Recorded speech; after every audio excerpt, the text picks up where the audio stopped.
الحمد لله وكفى والسلام على عباده الذين اصطفى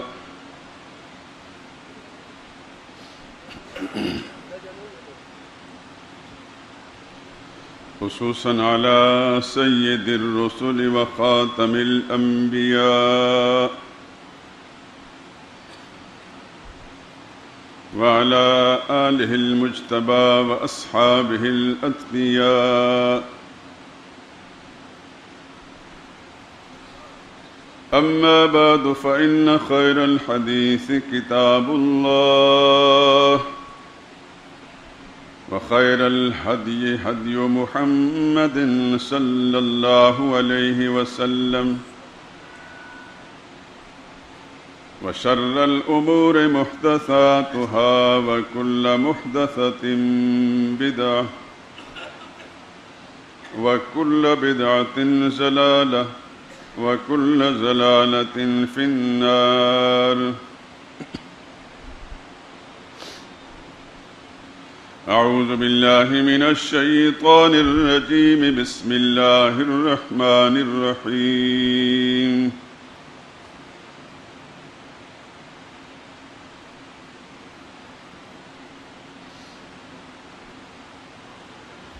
النبي أولى بالمؤمنين من أنفسهم وأزواجه أمهاتهم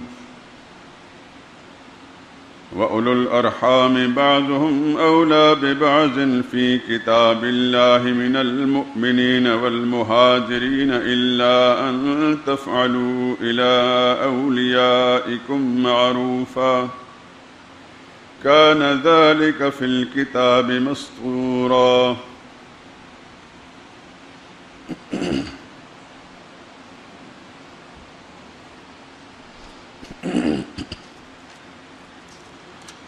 وقال الله تعالى في مقام آخر: والسابقون الأولون من المهاجرين والأنصار والذين اتبعوهم بإحسان رضي الله عنهم ورضوا عنه وأعد لهم جنات تجري تحتها الأنهار خالدين فيها أبدا ذلك الفوز العظيم.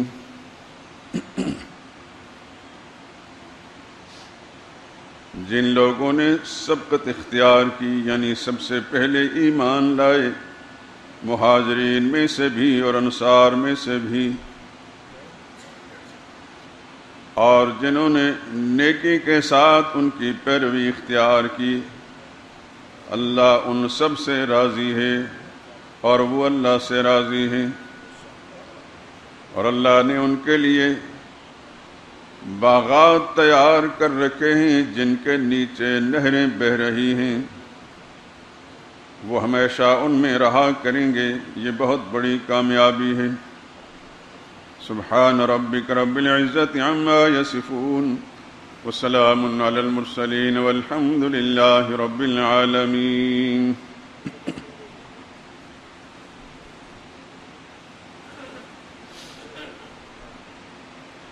بزرگان محترم، برادران عزیز، جیسا کہ آپ کے علم میں ہے کہ میں نے سب سے پہلے وہی آیہ کریمہ تلاوت کی، سورہ احزاب کی آیت نمبر 6، جو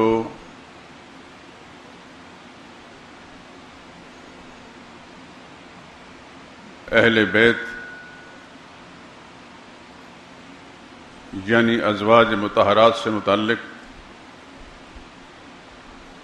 اس آیہ کریمہ کے اندر وَأَزْوَاجُهُ أُمَّهَاتُهُمْ نبی کی بیویاں مسلمانوں کی مائیں ہیں۔ اسی آیہ کریمہ کے حوالے سے گزشتہ کئی ہفتوں سے آپ اہل بیت کا تذکرہ سنتے چلے آئے۔ یہاں یہ بات پھر میں کہہ دوں اور آپ اپنے دماغ کو حاضر کر کے میری بات کو سنیں اور پھر اسی پر اپنا نظریے کی بنیاد قائم کریں۔ اللہ کے قرآن کے مطابق اہل بیت رسول اللہ کی بیویاں ہیں۔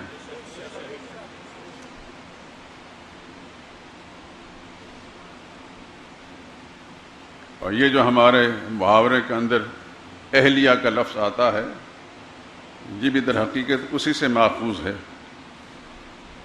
جب کسی سے اہلیہ کا لفظ بولا جائے کہ آپ کی اہلیہ کا کیا حال ہے، تو وہ نہیں سنے گا کہ سمجھے گا یہ میری بیٹی کا پوچھ رہے ہیں۔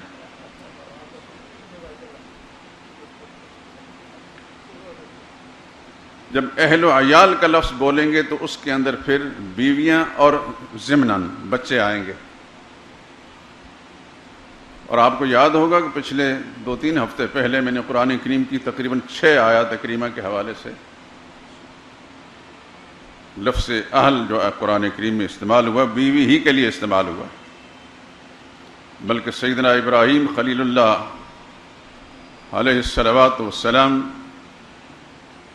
کے بارے میں قرآن کریم کے اندر اہل البیت کا لفظ آتا ہے۔ ملائکہ کرام نے جب ان کو بیٹے کی بشارت سنائی تو سیدنا ابراہیم کی اہلیہ سیدہ سارہ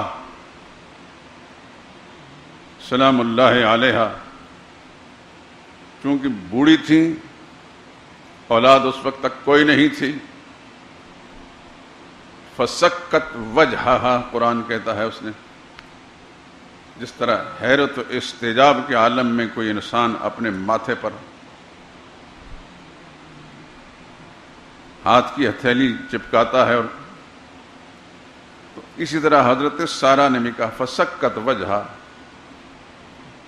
وقالت، کہنے لگی عجوز عقیم، بہت بوڑھی ہو چکی ہوں، بانجھ ہوں، تو اب بیٹے کی خوشخبری؟ تو ملائکہ کرام نے جواب میں قالوا اتعجبین من امر اللہ، اللہ کے فیصلوں پر بھی آپ کو تعجب ہو رہا ہے؟ یہ اپنی طرف سے تو میں بول نہیں رہا، یہ تو اللہ کا فیصلہ ہے۔ رحمت اللہ وبرکاتہ اہل البیت، اللہ کی رحمتیں اور آپ اللہ کی برکتیں ہوں اہل بیت، ایک نبی کی بیوی ہو۔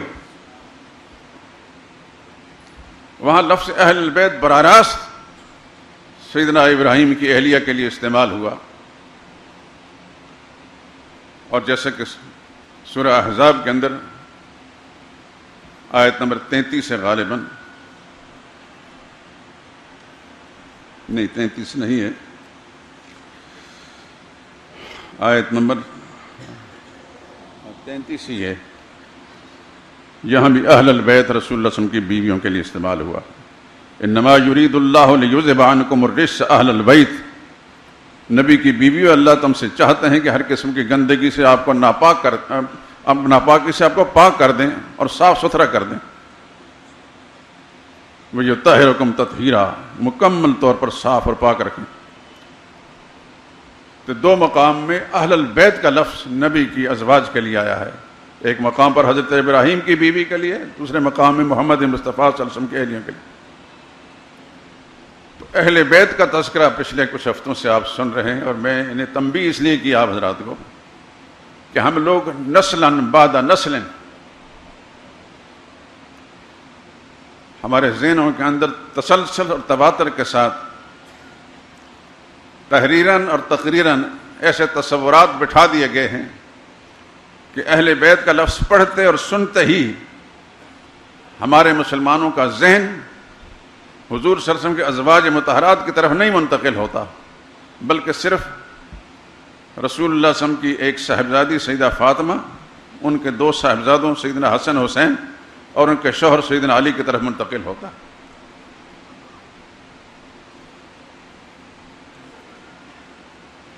یہ بھی اس کے پیچھے بھی ایک زبردست محنت ہے۔ جن لوگوں نے قرآن کے برعکس، قرآن کے مقابلے میں اہل بیت تجویز کیے، اس کے لیے صدیوں سے محنت کی ہے۔ اور آپ جانتے ہیں اس بات کو کہ تحریری اور تقریری پروپیگنڈا ایسی چیز ہے کہ بالآخر لوگوں کی سوچ کو بدل دیتا ہے۔ آج ہماری جو سوچیں بدلی ہوئی ہیں، قرآن کو چھوڑ کر قرآن کے مقابلے میں ہم نے جو اہل بیت تجویز کیے ہیں، تسلیم کیے ہیں، جن کو ہم سوچتے اور سمجھتے ہیں، در حقیقت اس کے پیچھے اغیار کا ایک بہت زبردست لمبے عرصے کا پروپیگنڈا ہے۔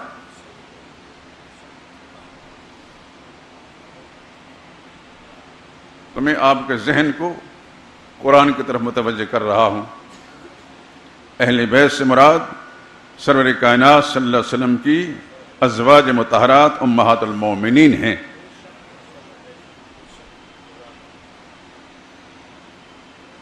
سیدہ فاطمہ رضی اللہ تعالی عنہا یا ان کی اولاد یہ آل رسول میں سے ہیں، لیکن اس میں یہی نہیں ہے۔ رسول اللہ صلی اللہ علیہ وسلم کی بڑی صاحبزادی سیدہ زینب وہ بھی آل رسول میں سے ہیں، ان کی اولاد بھی آل رسول میں سے ہیں۔ سیدہ رقیہ رضی اللہ تعالی عنہا اور ان کے بیٹے وہ بھی آل رسول میں سے ہیں۔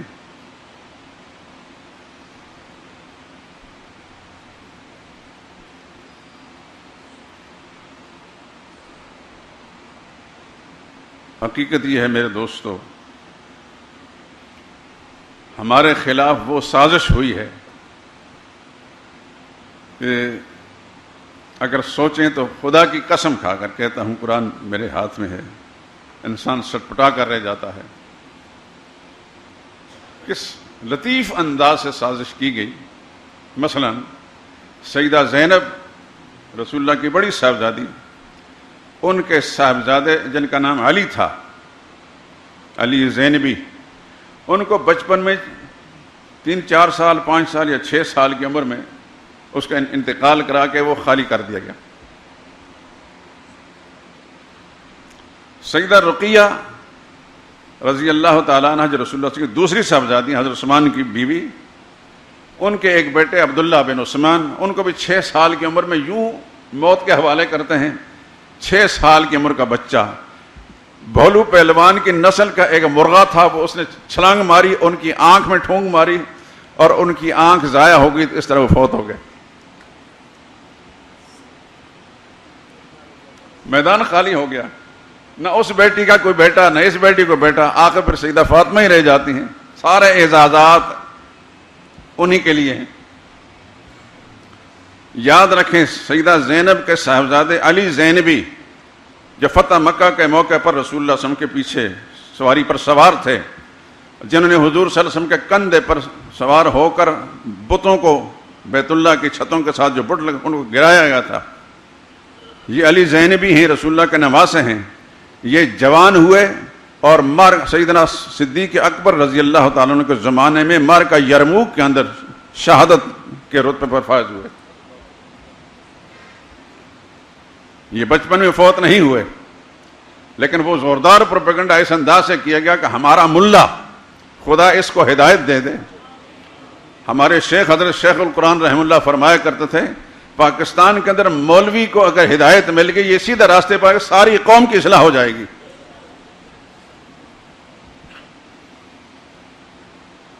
اور سیدہ رقیہ کے صاحبزادے عبداللہ بن عثمان جب حبشہ کے اندر یہ مہاجر بن کر گئے تھے، وہاں پیدا ہوئے۔ عبداللہ بن عثمان 6 سال کی عمر میں مرغ کی ٹھونگ سے نہیں فوت ہوئے، یہ 76 سال کی عمر میں 70 کو 2.5 کو ہٹا کر صرف 1 چھوڑی گئی، 76 سال کی عمر کے اندر جوان ہو کر فوت ہوئے، اور ان کی نسل افریقہ کے اندر آج بھی موجود ہے، اور ہندوستان پاکستان کے اندر رقوی سادات عبداللہ بن عثمان کی اولاد موجود ہے۔ آپ کا مظفر آباد شہر آزاد کشمیر کا نواب مظفر یہ عبداللہ بن عثمان کی اولاد میں سے تھا۔ اس کی تحقیق کے طالب اگر ہوں تو ایک اہل حدیث عالم نے سادات بنو رقیہ، اس کے علاوہ اور بھی کتابیں لکھی گئی ہیں، انہوں نے پوری تحقیق کی ہے، اچھی ضخیم کتاب ہے سادات بنو رقیہ، اس کو پڑھیں آپ تو آپ کو پتہ چلے گا کہ رقوی سادات کہاں کہاں ہیں۔ یہ ہمارے ہاں جو عثمانی کہلاتے ہیں، علامہ شبیر احمد عثمانی بھی اسی نسل میں سے ہیں۔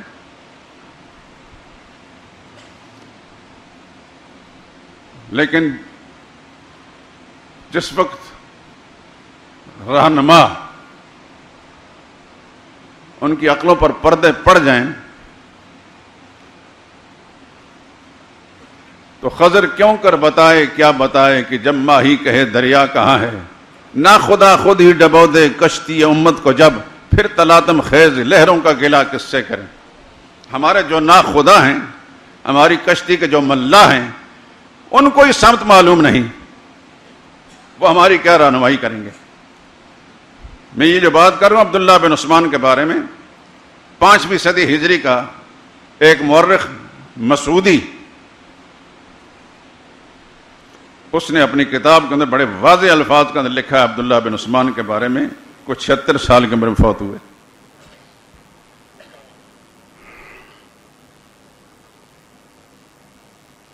تو آل رسول میں حضرت زینب کی اولاد بھی ہیں، آل رسول میں سیدہ فاطمہ کی اولاد میں ہیں، آل رسول میں سیدہ رقیہ کی بھی اولاد ہے۔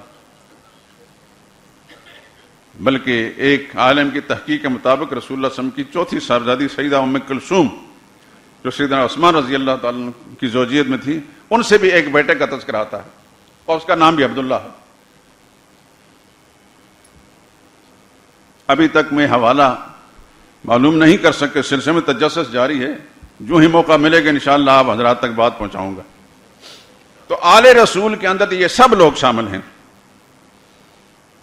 آل رسول میں رسول اللہ صلی اللہ علیہ وسلم کی نسبی اولاد بھی اور نسبی اولاد در اولاد بھی شامل ہے، اور آل رسول میں پوری امت مسلمہ جس نے لا الہ الا اللہ محمد رسول اللہ پڑھ کر رسول اللہ کے نبوت رسالت تسلیم کے، سب آل رسول ہیں۔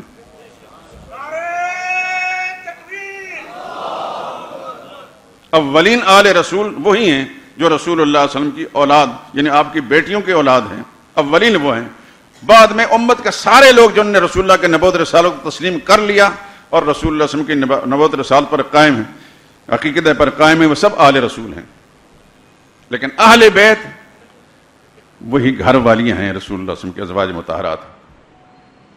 تو پچھلے کچھ عرصے میں نے اہل بیت کے بارے میں خصوصاً سیدہ خدیجہ، سیدہ عائشہ اور سیدہ صفیہ حفصہ رضی اللہ تعالی عنہن، ان کے بارے میں کچھ آپ حضرات کی خدمت میں معروضات پیش کی تھی۔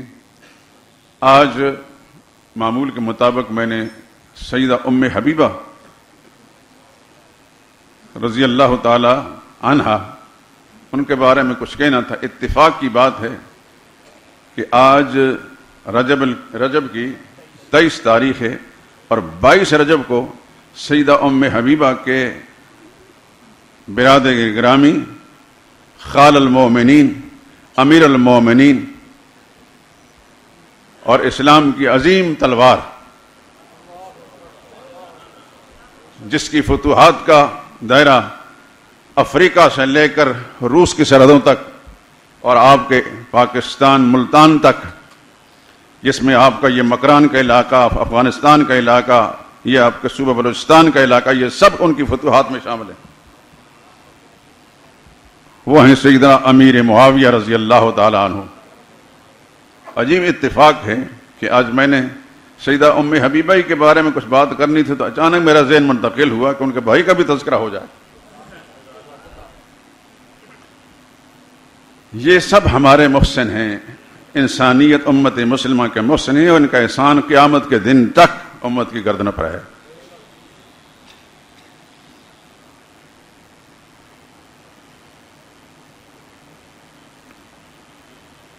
میں چاہتا ہوں کہ کچھ اشعار سیدہ ام حبیبہ کے بارے میں بھی آپ حضرات خدمت پیش کر دوں، اور پھر سیدنا معاویہ رضی اللہ تعالیٰ عنہ کے بارے میں پھر آگے بات کرتے ہیں۔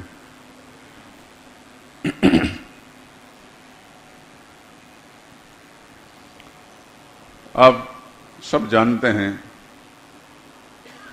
کہ میرے موضوعات میں سے میری دعوتی پروگرام میں سر فہرست اللہ کی توحید ہے، دوسرے نمبر محمد مصطفیٰ صلی اللہ علیہ وسلم کی سنت اور آپ کی رسالت ہے، اور تیسرے نمبر پر پھر ازواج مطہرات اور اصحاب کرام ہیں رضوان اللہ علیہ اجمعین۔ یہ میرے مرغوب اور پسندیدہ ترین موضوعات ہیں۔ باقی دین کی ساری باتیں ہیں، دین کی ہیں۔ سیدہ ام حبیبہ کے بارے میں ایک خوش نصیب انسان نے جو کچھ اشعار کہے تھے میں پیش کرنا چاہتا ہوں۔ عرب کے نامور سردار ابو سفیان کی بیٹی، عرب کے نامور سردار ابو سفیان کی بیٹی، امیر شام کی خواہر، امیر شام کی خواہر، گرامی شان کی بیٹی، راہ اسلام میں ہجرت کی سختی جھیلنے والی، فقط حق کے لیے کرب و بلا سے کھیلنے والی، مقدر ہو چکا تھا جس کا ام المؤمنی ہونا، مقدر ہو چکا تھا جس کا ام المؤمنی ہونا، بالفاظ دیگر ہمراز ختم المرسلی ہونا، بشارت ہاتف غیبی سے جس نے خواب میں پائی۔ اس شعر کا مطلب عرض کر دیتا ہوں۔ حبشہ کی طرف ہجرت کرنے والے مسلمان اولین مہاجرین میں سے حضرت ام حبیبہ اور ان کے شوہر بھی ہیں عبید اللہ بن جاش۔ وہاں انہیں خواب آئی، عبید اللہ بن جاش کا وہیں انتقال ہوا، تو قسم پرسی کے عالم میں دیار غیر میں تھی، پریشان تھی۔ ایک دفعہ خواب میں دیکھتی کہ کوئی آواز دے رہا ہے، اے ام المومنین۔ تو کہتی ہیں خوشی کا انتہا بھی نہ رہی، لیکن حیران تھی کہ مجھے ام المومنین کیوں کہا گیا۔ مجھے تو دور دور بھی گمان نہیں تھا کہ سرور کائنات صلی اللہ علیہ وسلم کی زوجیت کے لیے مجھے منتخب کیا جائے گا۔ اس کو اشارہ کیا ہے، بشارت ہاتف غیبی سے جس نے خواب میں پائی، کتاب اللہ کی روح سے جو اہل بیت کہلائی، نکاح پاک میں جس کے ولی تھے شاہ نجاشی۔ سمجھتے ہیں نا آپ، حبشہ کا بادشاہ نجاشی جو پہلے عیسائی تھا، رسول اللہ صلی اللہ علیہ وسلم کا دعوت نامہ ملنے پر مسلمان ہو گیا۔ بہت نیک دل انسان تھا۔ یہ وہ خوش نصیب انسان ہے کہ جب اس کا انتقال ہوا تو ان کو جنازہ پڑھائے بغیر اس ملک میں دفن کیا گیا، اس لیے کہ وہاں اور کوئی مسلمان تھا نہیں، سب عیسائی تھے۔ تو حضور تک بات پہنچی تو رسول اللہ نے ان کی نماز غائبانہ نماز جنازہ پڑھائی۔ نکاح پاک میں جس کے ولی تھے شاہ نجاشی، فلک سے جس پہ کی فردوس کی حوروں نے گل پاشی۔ سیدہ ام حبیبہ کا نکاح وہیں حبشہ میں ہوا تھا۔ شاہ حبشہ نے اپنی جیب سے 400 دینار حق مہر ادا کیا، اور پھر انہیں چونکہ انبیاء کی سنت معلوم تھی، انہوں نے بڑی پرتکلف دعوت کی اس وقت مسلمانوں کی، یعنی ولیمہ بھی کیا گیا۔ جسے قرآن نے اعزاز ام المومنی بخشا، جسے اللہ نے عزت عطا کی فہم دین بخشا، نہ چھوٹا جیتے جی دامان تسلیم و رضا، جس سے بڑی عزت سے پیش آتے تھے فخر الانبیاء، جس سے رسول اللہ نے جس پر یہ لطف خاص فرمایا، ابو سفیان کے گھر کو بھی دار الامن ٹھہرایا۔ سامنے میں آئی بات۔ فتح مکہ کے موقع پر جب رسول اللہ فاتحانہ شان میں داخل ہوئے تھے مکہ معظمہ میں، حضور نے اعلان فرمایا تھا، وہ خون کے پیاسے جو لوگ تھے ان کو بھی حضور نے قتل کرنے کی اجازت نہیں دی، سب کی گردنیں جھکی ہوئی تھیں، اور ہر ایک ڈر رہا تھا کہ ابھی میری موت کا پیغام ملا، میرے لیے حکم ہوتا ہے کہ اس کی گردن اڑائی جائے۔ حضور نے فرمایا نہیں، لا تثریب علیکم اليوم، آج کوئی مواخذہ نہیں ہوگا تم پر، اذهبوا انتم الطلقاء، جاؤ تم سب آزاد ہو۔ یہ تھے محمد مصطفیٰ صلی اللہ علیہ وسلم کے اخلاق۔ اس موقع پر حضور صلی اللہ علیہ وسلم نے فرمایا کہ جو بیت اللہ میں پناہ لے لے گا اس کو بھی امان ہے، جو اپنے گھر کا دروازہ بند کر لے گا اس کو بھی امان ہے، جو ہتھیار پھینک دے گا اس کے لیے امان ہے، اور جو ابو سفیان کے گھر میں پناہ لے گا اس کو بھی امان ہے۔ یہ ابو سفیان حضرت ام حبیبہ کے والد ہیں، سیدنا معاویہ کے والد ہیں، رسول اللہ کے سسر ہیں۔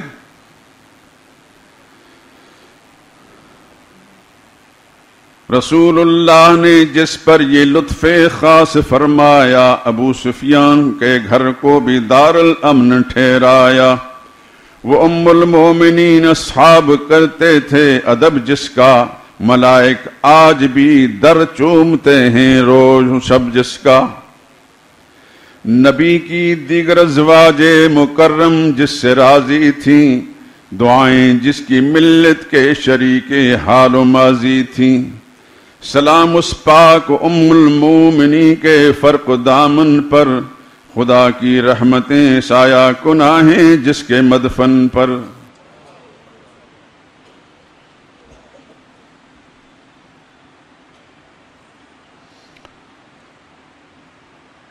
چونکہ میں نے آپ حضرات کے سامنے عرض کیا کہ میں نے سیدنا معاویہ کا بھی تھوڑا سا تذکرہ کرنا ہے۔ کل گزشتہ ان کا یوم وفات تھا 22 رجب۔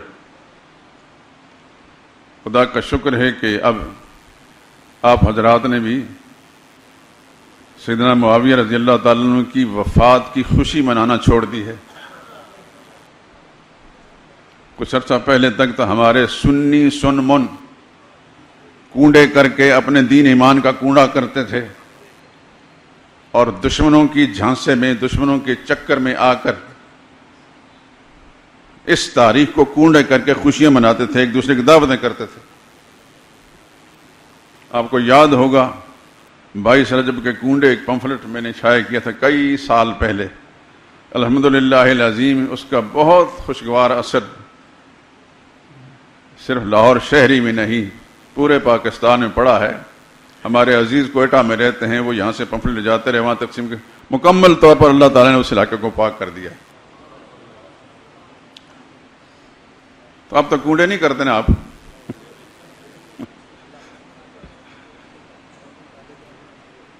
یہ ہمارے مسلمانوں کی بدنیت ہی نہیں، بے خبری ہے۔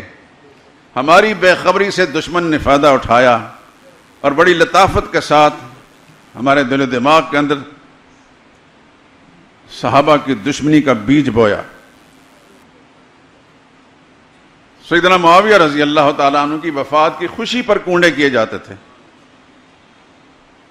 اب بھی ہو سکتا ہے کہ ازلی بد نصیب اور بدبخت ایسا کرتا ہو، لیکن کوئی ہوش مند اور باشعور مسلمان سوچ بھی نہیں سکتا کسی صحابی رسول کی وفات کی خوشی منانے کا۔ کچھ اشعار سیدنا معاویہ کی منقبت میں وہ شاعر کہتا ہے، لکھتا ہوں آج مدحت حضرت معاویہ کی، دل میں ہے میرے الفت حضرت معاویہ کی۔ اصحاب مصطفیٰ میں جس سے ہوئے ممیز، تھی وحی کی کتابت حضرت معاویہ کی۔ یہ کاتب وحی تھے، اللہ اور اللہ کے رسول کو ان پر اتنا اعتماد تھا کہ آسمان سے وحی نازل ہوتی تھی، رسول اللہ صلی اللہ علیہ وسلم اس سے لکھواتے تھے۔ اگر اس شخص کی دیانت امانت مسلم نہ ہوتی تو اللہ وحی کے ذریعے بتا دیتے کہ اس شخص کو ہٹا دو۔ بلکہ علامہ ابن کثیر نے البدایہ والنہایہ میں ایک روایت نقل کی، کہتے ہیں کہ اللہ کے جبریل فرشتے آئے اور انہیں آ کر رسول اللہ صلی اللہ علیہ وسلم کو پیغام دیا، استکتب ہو، معاویہ کو اپنا کاتب بنا لیجئے، فَإِنَّهُ أَمِينٌ، یہ امین انسان ہے، امانت دار ہے۔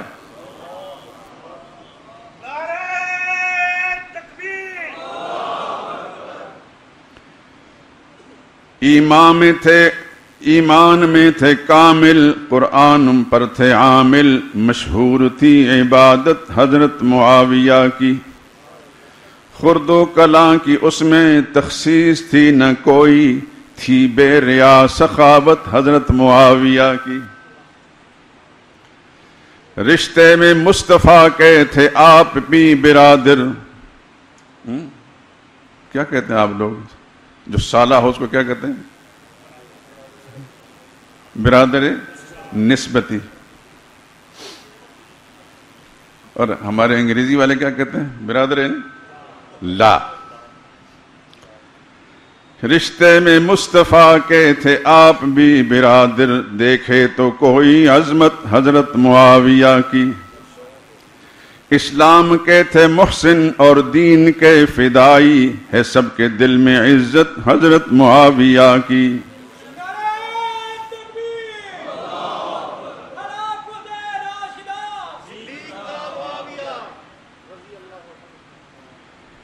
حسنین سے تھی الفت اعدائے دین سے نفرت.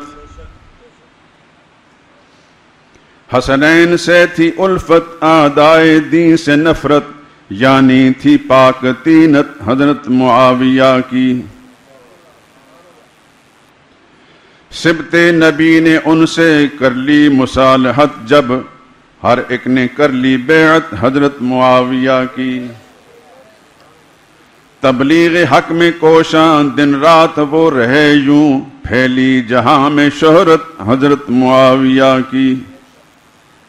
رکھتے ہیں بیر ان سے انور جو اس جہاں میں، رکھتے ہیں بیر ان سے انور جو اس جہاں میں، حیران ہوں میں کیوں کر جائیں گے وہ جنا میں. جنا سے مراد جنت.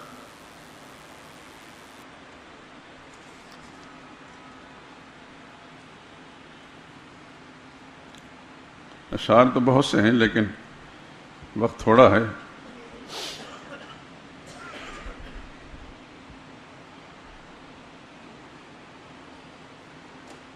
سیدنا معاویہ رضی اللہ تعالیٰ عنہ یہ سیدنا عثمان ذی النورین کے چچا زاد بھائی تھے.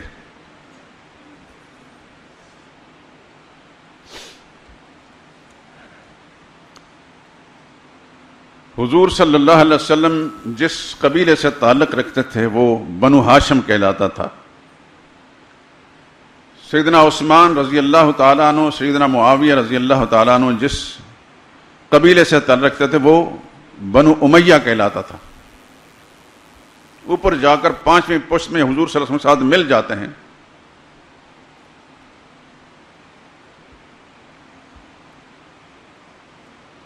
رسول اللہ صلی اللہ علیہ وسلم کے سلسلہ نسب میں آگے چل کے عبد مناف کا نام آتا ہے. عبد مناف کے 2 بیٹے تھے، ایک کا نام ہاشم تھا، دوسرے کا نام عبد الشمس تھا. عبد الشمس کی اولاد میں حضرت عثمان حضرت معاویہ ہیں، اور ہاشم کی اولاد میں محمد مصطفیٰ صلی اللہ علیہ وسلم. یہ دونوں ہی قریشی خاندان ہیں، عرب ہیں.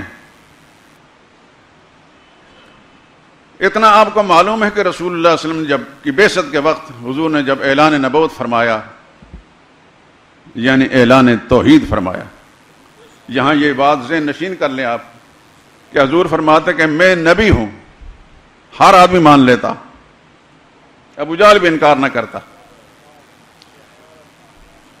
نبی صرف اگر حضور فرماتے میں اللہ کا نبی ہوں بس، کوئی شخص مخالف نہ ہوتا. مخالفت کیوں ہوئی؟ جب رسول اللہ نے نبوت ملتے ہی فرمایا قولوا لا الہ الا اللہ. دشمن بن گئے سب. یہ بھی پتا ہے کہ سب سے پہلے رسول اللہ صلی اللہ علیہ وسلم پر پتھر کس نے پھینکا تھا؟ ہاشمی تھا. رسول اللہ کا سگا چچا تھا ابو لہب.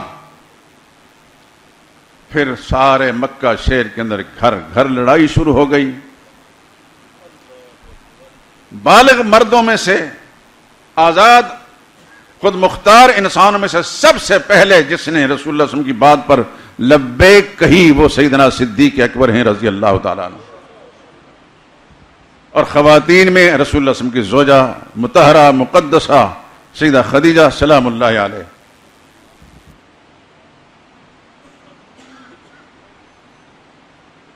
سارے قبیلوں والے دشمن، بنو ہاشم بھی دشمن ہیں، بنو امیہ والے بھی دشمن ہیں، بنو تیم بھی دشمن ہیں، بنو عدی بھی دشمن ہیں،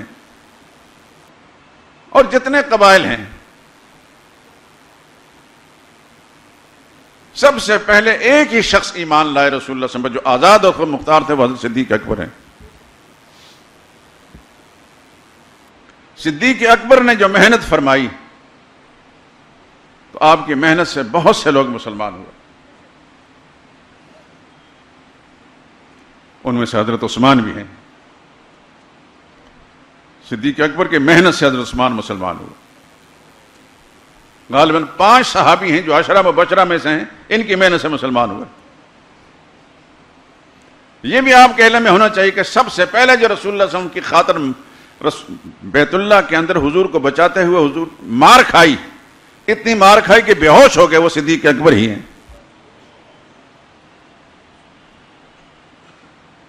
اور حضور صلی اللہ علیہ وسلم کو بچاتے وقت مار کھائی جس نے حتیٰ کہ شہید ہو گئے، وہ رسول اللہ صلی اللہ علیہ وسلم کے پروردہ ہیں، رسول اللہ کا ربیب ہیں، حضرت خدیجہ رضی اللہ تعالی عنہا کے صاحبزادے ہیں پہلے شوہر سے۔ نام یاد ہے نا؟ حضرت حارث، مت بولنا، حارث بن ابی حالہ رضی اللہ تعالی عنہ۔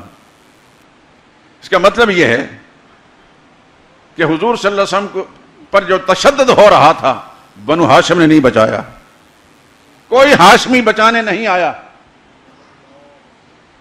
شروع میں بنو عدی میں سے کوئی نہیں آیا بچانے کے لیے، بنو امیہ میں سے کوئی بچانے کے لیے نہیں آیا، صرف صدیق اکبر آئے، وہ بنو تیم میں سے تھے۔ وہ اس قبیلے میں سے ہوتے یا نہ ہوتے، اللہ نے ان کے مقدر میں یہ بات لکھ دی تھی، ان کی فطرت میں اللہ نے یہ ایمان لکھ دیا تھا کہ اسلام سے پہلے بھی رسول اللہ صلی اللہ علیہ وسلم کے ایسے جانثار اور فداکار ساتھی تھے کہ جسے اپنے محاورے میں کہا جا سکتا ہے یک جان دو قالب۔ 2 قالب تھے، 2 جسم الگ الگ تھے لیکن یک جان تھے، ہر جگہ ساتھ ساتھ تھے۔ میں کہا کرتا ہوں کہ صدیق اکبر کو وہ رفاقت اور صحابیت حاصل ہوئی، سفر میں بھی ساتھ، حضر میں بھی ساتھ، غار میں بھی ساتھ، مزار میں بھی ساتھ۔ شروع میں رسول اللہ صلی اللہ علیہ وسلم کا ساتھ دینے والا سوائے ایک انسان کا کوئی اور نہیں تھا، اور ہاشمی سب کے ساتھ مخالف تھے۔ کئی سال کے بعد سیدنا حمزہ مسلمان ہوئے رضی اللہ تعالیٰ عنہ، اور حضرت عباس جو رسول اللہ صلی اللہ علیہ وسلم کے چچا ہیں، یہ تو غزوہ بدر کے موقع پر بھی مشرکین کے ساتھی بن کر آئے تھے، اور جو مشرکین گرفتار ہوئے تھے ان میں حضرت عباس بھی تھے۔ اور حضرت عباس کی کرہنے کی آواز جب رسول اللہ صلی اللہ علیہ وسلم نے سنی، ہاتھ بندھے ہوئے تھے قیدی کی شکل میں، تو رسول اللہ صلی اللہ علیہ وسلم بے چین ہو گئے۔ سراپا رحمت، مجسم رحمت، رحمت للعالمین، کہ حضور صلی اللہ علیہ وسلم کو نیند نہیں آ رہی تھی اپنے چچا کے کرہنے، حالانکہ حضرت عباس مشرک تھے اس وقت۔ کرہنے کی آواز سن کر رسول اللہ صلی اللہ علیہ وسلم کروٹیں بدلنے لگے۔ پوچھا گیا یا رسول اللہ بے چینی کا سبب کیا ہے؟ فرمانے لگے کہ عباس کی کرہنے کی آواز جو ہے مجھے سونے نہیں دیتی۔ بس فوراً رسول اللہ صلی اللہ علیہ وسلم کے حکم کے مطابق حضرت عباس کے وہ جتنا وہ رسیاں باندھی ہوئی تھیں ڈھیلی کر دی گئیں، تو باقی جو ان کے ساتھی تھے حضور نے فرمایا کہ میرے چچا کی رسی ڈھیلی کر دی گئی، اب سب کی رسیاں ڈھیلی کر دو۔ اسی موقع پر حضرت عباس مسلمان ہوئے۔ تو حضور کے چچاؤں میں سے 2 مسلمان ہوئے۔ آپ پتہ، حضرت حمزہ وہ مکہ معظمہ مسلمان ہو گئے تھے لیکن کئی سالوں کے بعد، سن 690 میں یا اس کے آگے پیچھے، اور حضرت عباس تو ہجرت کے بعد غزوہ بدر جو 2 ہجری کو پیش آیا تھا اس موقع پر مسلمان ہوئے۔ جب گرفتار ہوئے بعد میں اللہ تعالیٰ نے ایمان کی دولت سے مالا مال کر دیا۔ شروع میں ہاشمی میں سے کوئی بھی رسول اللہ صلی اللہ علیہ وسلم کے ساتھ دینے والا نہیں تھا۔ یہی حال بنو امیہ کا بھی تھا، لیکن بنو امیہ میں مکی زندگی میں بہت سے لوگ مسلمان ہو گئے تھے، جیسے حضرت عثمان۔ میں آج جس شخصیت کا ذکر کرنا، حضرت معاویہ، ان کے والد عرب قوم کے لیڈر تھے، سردار تھے، ابو سفیان رضی اللہ تعالیٰ عنہ، جو بعد میں مسلمان ہوئے۔ شروع میں غزوہ احد اور غزوہ خندق احزاب کے موقع پر یہی قریش کے علم بردار بن کر مقابلے میں آئے تھے.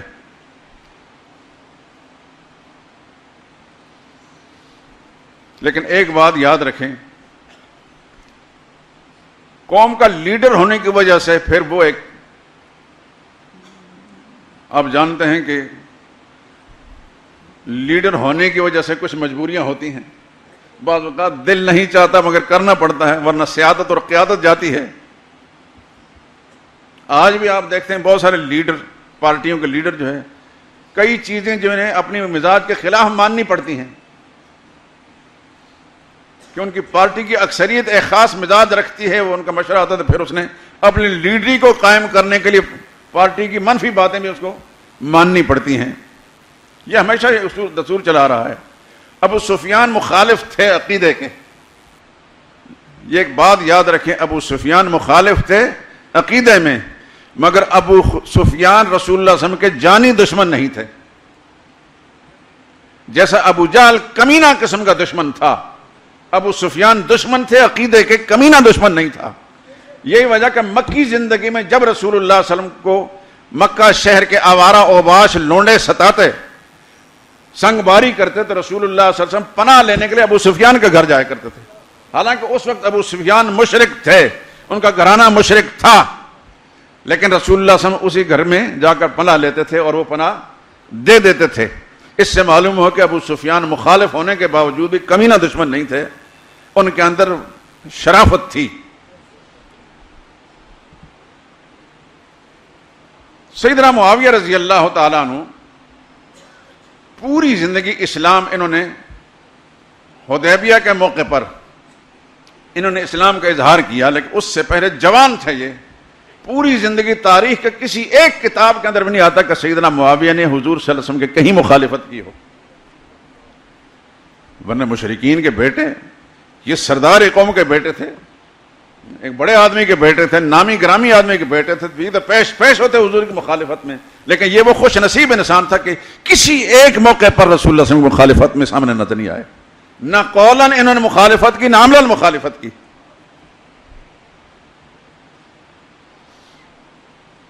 کوئی موقع ایسا نہیں، کسی دنیا کی کسی کتاب سے نہیں ملے گا آپ کو. سیدنا فاروق اعظم کو آپ جانتے ہیں کہ وہ شروع میں شدید مخالف تھے رسول اللہ صلی اللہ علیہ وسلم کے، ان کی مخالفت سب کو معلوم ہے. مخالفت میں بھی پیش پیش تھے، جب مسلمان ہوئے تو پھر سب سے آگے نکل گئے. لیکن حضرت معاویہ رضی اللہ تعالیٰ زمانہ کفر کے اندر، یعنی اسلام لانے سے پہلے بھی کبھی بھی رسول اللہ صلی اللہ علیہ وسلم کے مد مقابل نہیں آئے. مشرکین کے بچوں کی ٹولی میں یہ نظر نہیں آئے، کسی جنگ کے اندر بھی یہ ہتھیار اٹھا کر رسول اللہ صلی اللہ علیہ وسلم کے مقابلے میں نہیں آئے. کسی موقع پر رسول اللہ کے بارے میں کوئی بدگوئی اس نے زبان سے نہیں نکالی. آپ حضرات بھی صاحب مطالعہ ہیں، آپ نے مطالعہ کیا ہوگا، بہت ساری کتابیں دیکھی ہوں گی، دیکھیں، آپ تجسس کریں. میں نے آج تک جتنا بھی کچھ اس سلسلے میں دیکھا، مجھے کسی بھی کتاب سے نہیں ملا کہ حضرت معاویہ اظہار اسلام سے پہلے کسی موقع پر رسول اللہ صلی اللہ علیہ وسلم کے مد مقابل ہوئے.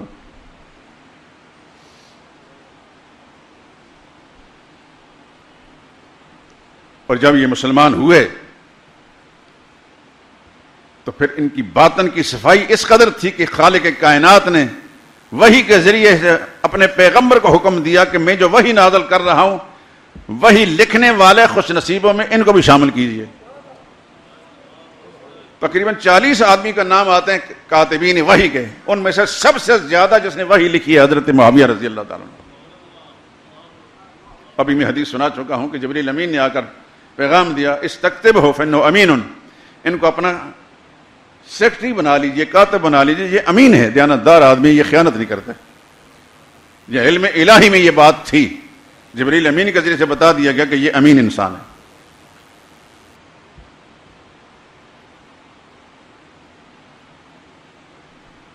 صحابہ میں سب سے زیادہ منصب خلافت پر فائز رہنے والے یہ انسان ہے. سیدنا صدیق اکبر تقریباً 2.25 سال تک خلیفہ رہے، پھر وفات پائی. سیدنا فاروق اعظم تقریباً 10 سال تک خلافت کے منصب پر رہے، پھر شہید ہو گئے. سیدنا عثمان رضی اللہ عنہ 12 سال تک منصب خلافت پر رہے، پھر شہید ہو گئے. سیدنا علی تقریباً 4.5 سال تک رہے، پھر شہید ہو گئے. سیدنا معاویہ 19.5 سال تک خلافت کے منصب پر رہے، 20 سال اس سے پہلے گورنر رہے، اور 19.5 سال تک پوری مملکت اسلامیہ کے یہ خلیفہ رہے۔ یہی وجہ کہ اسلام کی سرحدیں انہوں نے اتنی پھیلائی ہیں، آپ کئی دفعہ میری گفتگو سن چکے ہیں کہ حضور صلی اللہ علیہ وسلم جب آپ نے اس دنیا سے پردہ فرمایا تو 11 لاکھ مربع میل پر اسلامی مملکت کا پرچم لہرا رہا تھا۔ سیدنا فاروق اعظم رضی اللہ تعالیٰ عنہ نے اپنے زمانے خلافت میں اس کو 25 لاکھ مربع میل تک پہنچایا۔ سیدنا عثمان نے اپنے زمانے خلافت میں اس کو بڑھا کر 35 لاکھ مربع میل تک پہنچایا، اور تنہا حضرت معاویہ نے اپنے زمانے خلافت میں 65 لاکھ مربع میل تک پہنچا دیا۔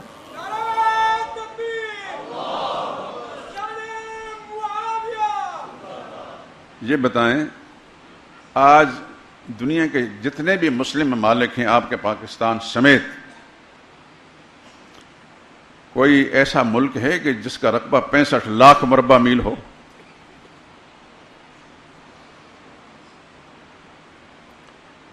ایک وقت ایسا تھا کہ سوڈان سب سے بڑا ملک تھا رقبے کے لحاظ سے، یہود و نصارہ کی سازشوں سے وہ 2 ٹکڑوں کے تقسیم ہو چکا ہے۔ آپ کے مسلم دنیا کے اندر سعودی عرب ایک بڑا ملک ہے رقبے کے اعتبار سے، الجزائر اور لیبیا، یہ 3 ملک بڑے ہیں، غالباً سعودی عرب ان سب سے آگے ہے، لیکن وہ بھی 12-13 لاکھ مربع میل سے آگے نہیں ہے۔ اور معاویہ رضی اللہ تعالیٰ عنہ وہ ہیں جس نے محمد مصطفیٰ صلی اللہ علیہ وسلم کا پرچم 65 لاکھ مربع میل رقبے پر لہرایا ہے۔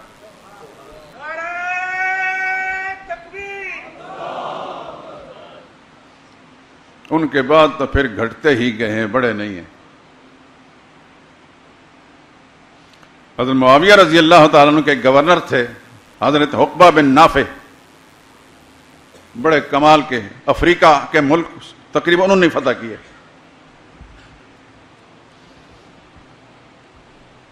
ان سے پہلے معاویہ بن خدیج ایک صحابی ہیں، وہ گورنر تھے، انہوں نے کچھ علاقے فتح کیے۔ جب وہ واپس ہوئے تو ایک قوم تھی بربر، اس نے بغاوت کر دی۔ پھر حضرت عقبہ بن نافع جب دوبارہ گورنر بنا کر بھیجے گئے تو انہوں نے پھر وہ ساری بغاوتیں کچل دیں۔ لیکن یہ اتنے فراست والے انسان تھے، انہوں نے اس علاقے کے بغاوتوں کو زیر کرنے کے لیے اور کچلنے کے لیے یا ابھرنے سے بچانے کے لیے وہاں ایک فوجی چھاونی قائم کی۔ اور آپ حیران رہیں گے کہ فوجی چھاونی ایک ایسے جنگل میں جا کر جو بچھوؤں سے، درندوں سے، شیروں سے، چیتوں سے اور موذی جانوروں سے بھرا ہوا تھا، انہوں نے اس جنگل کو منتخب کیا کہ یہاں فوجی چھاونی قائم کرنی ہے، یہاں شہر آباد کرنا ہے۔ دیکھیں یہ رسول اللہ کے غلام ہیں سب۔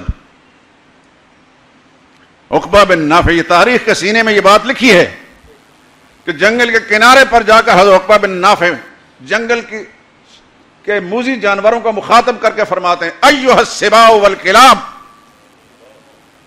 اے درندو، اے موذی جانوروں، نحن اصحاب رسول اللہ صلی اللہ علیہ وسلم، ہم محمد مصطفیٰ صلی اللہ علیہ وسلم کے ساتھی ہیں، ہم یہاں شہر آباد کرنا چاہتے ہیں۔ اخرجوا من ھذا البر، تم سب کے سب اس جنگل سے نکل جاؤ،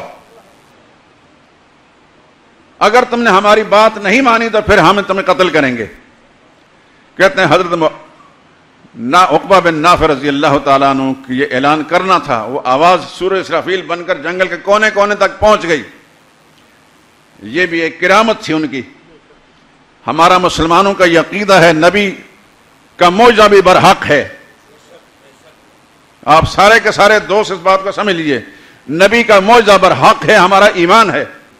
جو شخص نبی کو نبی مانتا ہے اس کے معجزے کو برحق ماننا لازمی ہوگا۔ اس طرح نبی کے بعد امت کے جتنے لوگ ہیں، صحابہ ہوں یا صحابہ کے بعد، ان کی کرامات بھی برحق ہیں۔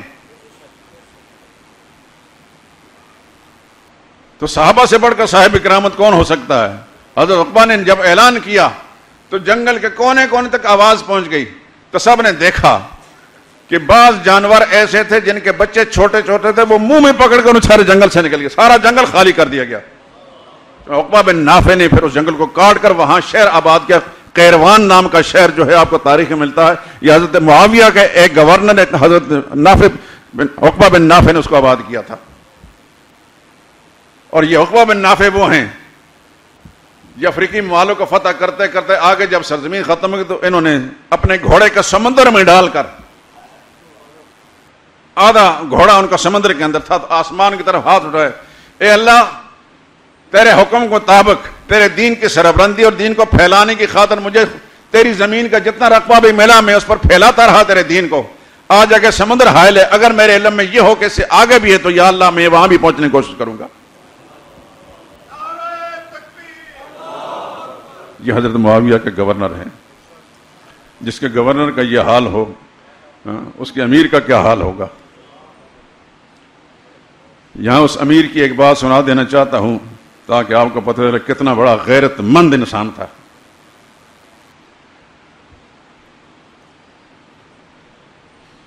آپ کے علم میں ہے کہ سیدنا عثمان جو بنو امیہ میں سے حضرت معاویہ کے چچا زاد تھے، قرآن کا فیصلہ من قتل مظلوما فقد جعلنا لولیہ سلطانا، جو مظلوم قتل کیا گیا ظلم کے ساتھ، اس کے والی وارث کو پھر ہم نے اجازت دی ہے کہ وہ مطالبہ کر سکتا قصاص کا، یہ قصاص لے سکتا۔ وہ بدبخت جو سیدنا عثمان کے قاتل تھے، انہوں نے پوری سازش کے ساتھ فوری طور پر حضرت علی رضی اللہ تعالیٰ عنہ کے ارد گھیرا ڈال لیا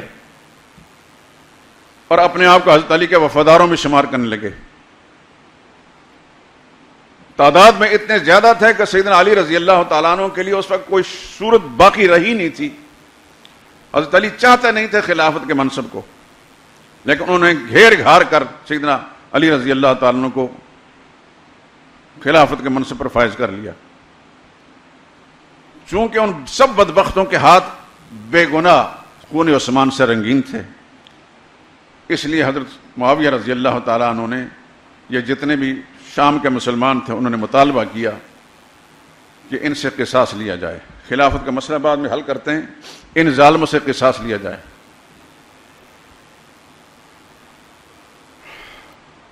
حالات کیا تھے اس کی صحیح صورت میرے اللہ کو معلوم ہے، یہ حضرت علی جانتے تھے۔ قصہ مختصر کہ حضرت علی رضی اللہ تعالیٰ عنہ قصاص لینے کی طرف توجہ نہیں کی۔ سیدنا معاویہ اور جتنے مسلمان ملک شام میں تھے انہوں نے کہا کہ ہم آپ کے ہاتھ پر بیعت تب کریں گے کہ ان ظالموں سے چھٹکارا حاصل کیا جائے۔ خلیفہ برحق داماد رسول اللہ کا دور داماد کے قاتل ہیں، چنانچہ ایسا نہ ہوا۔ سیدنا معاویہ رضی اللہ تعالیٰ نے بیعت سے انکار کر دیا کہ ان ظالموں کے ساتھ مل کر اس صف میں ہم نہیں کھڑے ہو سکتے۔ دشمن کی چالیں آپ جانتے ہیں ہر زمانے کے اندر خوفناک رہی ہیں۔ انہوں نے سیدنا علی رضی اللہ تعالیٰ عنہ کو اس بات پر آمادہ کر لیا کہ معاویہ کے ساتھ مقابلہ کیا جائے، اس کو مجبور کیا جائے بیعت کرنے پر۔ چنانچہ انہوں نے چڑھائی کی، پہل کی۔ سیدنا معاویہ رضی اللہ تعالیٰ عنہ جنگ نہیں کرنا چاہتے تھے۔ صفین کے مقام پر پھر یہ پہنچے، سیدنا معاویہ رضی اللہ تعالیٰ عنہ دفاع کے لیے آگے۔ تفصیلات چھوڑتا ہوں میں۔ اسی موقع پر روم کا عیسائی حکمران جو بہت بڑی حکومت تھی، اس نے حضرت معاویہ رضی اللہ تعالیٰ عنہ کو خط لکھا کہ تمہارے ساتھی یعنی علی رضی اللہ تعالیٰ عنہ کے بارے میں، اس نے تمہارے ساتھ بڑی ناانصافی کی ہے، تم پر چڑھائی کی ہے، میں تمہارے لیے امداد فوجی کمک بھیجنا چاہتا ہوں، اور اس نے اپنی فوجیں بھی ساتھ پر جمع کر دی۔ آپ جانتے ہیں کہ یہود و نصارہ کی چالیں ہوتی ہیں کہ مسلمان زیادہ آپس میں لڑیں اور اس طرح لڑ کر کمزور ہوں، لیکن سیدنا معاویہ بڑے فراست والے انسان تھے۔ علامہ ابن کثیر نے اپنے تاریخ کی 8ویں جلد کے اندر یہ بات لکھی ہے، اس کے کچھ الفاظ مجھے یاد ہیں۔ وہ ہمدردی کر رہا ہے ہمدردی کے ساتھ فوج دینے کی پیشکش کر رہا ہے. جواب حضرت معاویہ کا لئن لم تنتہ یا لعین، اے لعنتی حکمران، تو نے جو مجھے امداد دینے کی پیشکش کی ہے یہ تمہاری خوفناک سازش ہے ہمارے خلاف. اگر تو اپنے خبیث ارادے سے باز نہ آیا، لأصطلحن انا وابن عمی، میں فوراً اپنے چچا زاد بھائی علی کے ساتھ مصالحت کر کے میں اور وہ حضرت علی دونوں مل کر تیرے خلاف چڑھائی کریں گے.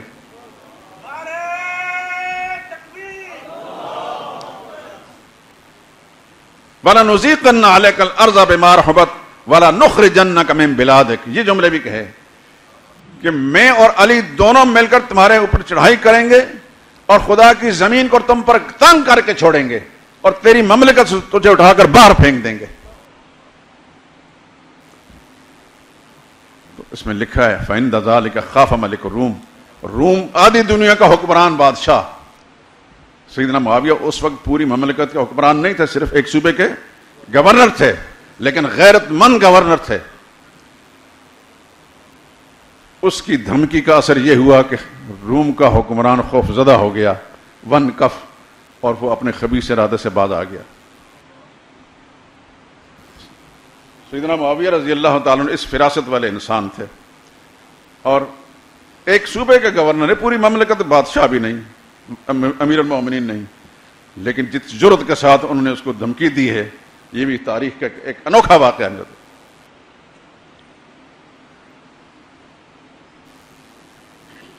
یہ آپ کے علم میں ہے، نہیں تو ہونا چاہیے.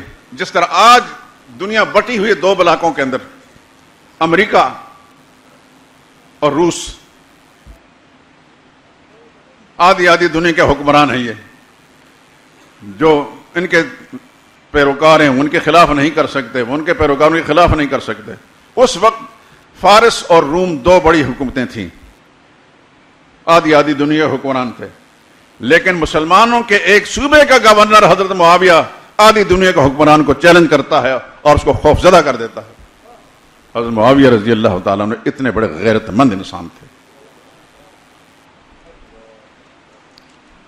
ان حقائق کو تاریخ سے کھرچا نہیں جا سکتا، یہ ایک سچائی ہے جو تاریخ کے سینے میں موجود ہے.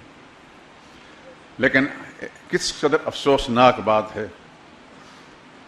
کہ اسلام اور کلمے کے نام پر بنائے گئے ملک کے اندر بھی لوگ حضرت معاویہ کی یوم وفات پر خوشیاں مناتے ہیں. آپ یہ بتائیں، محمد علی جناح جو قائد اعظم پاکستان ہیں، اگر کوئی طبقہ ان کے یوم وفات پر خوشیاں منائے تو حکومت وقت کیا سلوک کرے گی اس کے ساتھ؟ بات سمجھ میں آتی ہے کہ اس کو گرفت میں لیا جائے گا، اس کے خلاف کیس بنے گا کہ تو نے بانی پاکستان کی توہین کی ہے. کیا سیدنا معاویہ رسول اللہ صلی اللہ علیہ وسلم کے خادم، رسول اللہ کے غلام، رسول اللہ کے سچے صحابی، کاتب وحی، ان کی قدر منزلت، ان کا مقام محمد علی جناح جیسا بھی نہیں ہے؟ ہمارا حال عجیب ہے میرے دوستو. کہنے کو ہم مسلمان ہیں، کہنے کو یہ مسلمانوں کا ملک ہے، لیکن کوئی سمجھ میں نہیں آتی یہ کس قسم کا اسلام ہے. یہاں یہ تو وہ ملک ہے کہ جس میں صحابہ کی مدح اور تعریف کرنا بھی جرم ہے، صحابہ کی حمایت کرنا بھی جرم ہے، اور جو شخص صحابہ کی علانیہ توہین کرتا ہے اس پر کسی قسم کوئی گرفت اور کوئی قدغن نہیں لگائی جاتی.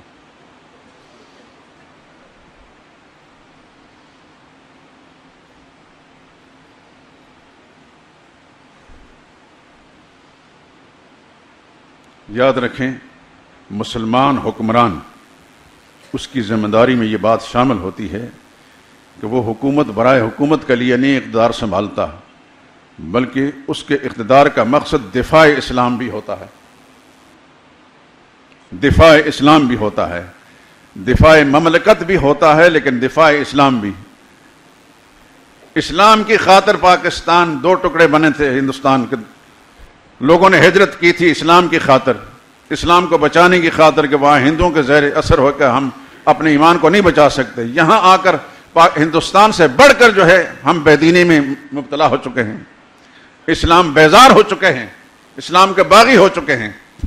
یہاں ایک بڑا طبقہ میرے دوست آپ مجھ سے زیادہ جانتے ہیں کہ آپ پبلک میں رہتے ہیں، یہاں جو صحافی کہلانے والے، جو میڈیا والے ہیں، نام نہاد اسلام بیزار لوگ ان میں بڑی تعداد کے اندر ہیں، اور اس کے علاوہ جو سول سوسائٹی کہلاتی ہے، مکروہ قسم کے لوگ، اس کے اندر ایک بڑی تعداد ایسے لوگ ہیں جو اسلام کے باغی اور اسلام بیزار ہیں. اور ہمارے ارباب اقتدار، ان کا اقتدار برائے اقتدار ہے، اقتدار برائے دفاع اسلام نہیں ہے. ورنہ جو مسلمان حکومتیں ہوتی ہیں ان کی ذمہ داری میں سب سے پہلے کہ اسلام کا نظریہ جو ہے اس پر کوئی حرف نہ آئے.